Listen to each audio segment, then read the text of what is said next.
May 17 karayom na nakuha sa tiyan ng lola. Ako po si Lorena. Ang ibabahagi ko po ay ang totoo kong karanasan. Pasintabi po sa hindi naniniwala. Ang aking ibabahagi ay ang karanasan ko lamang. So hindi ko po nais na magambala ang iyong pananampalataya. Nung una, hindi rin ko naniniwala. Sa ganitong sabi-sabi, kuya. Ganito kasi ang nangyari, matagal nang may iniindang sakit ang lola. Napagamot na rin namin sa doktor, ngunit hindi bumubuti, kaya nagpasya ang aking tita.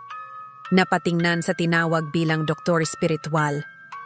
Marami sa amin ang tumutol para makaiwas sa pagtatalo. Sumang-ayon na rin kami kaya sa araw na yon pinapunta na ni tita ang marunong sa ganyang panggagamot. Matandang babae langis lamang ang dala. Ang matanda sa oras na yon, wala nang iba pa, kaya nagtaka ko kung paano gagamutin. Meron siyang ibinulong sa noo ng lola, saka nagpahid ng langis sa tiyan at kung ano-ano pa na hindi ko maintindihan.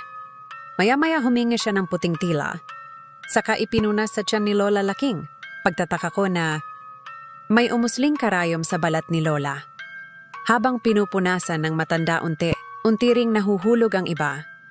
Hindi talaga ako makapaniwala kung bakit napunta ang karayom doon sapagkat amin naman ang tila na binigay sa matanda pampunas. Totoo ba yon o bunga lang ng itim na mahika? Comment po.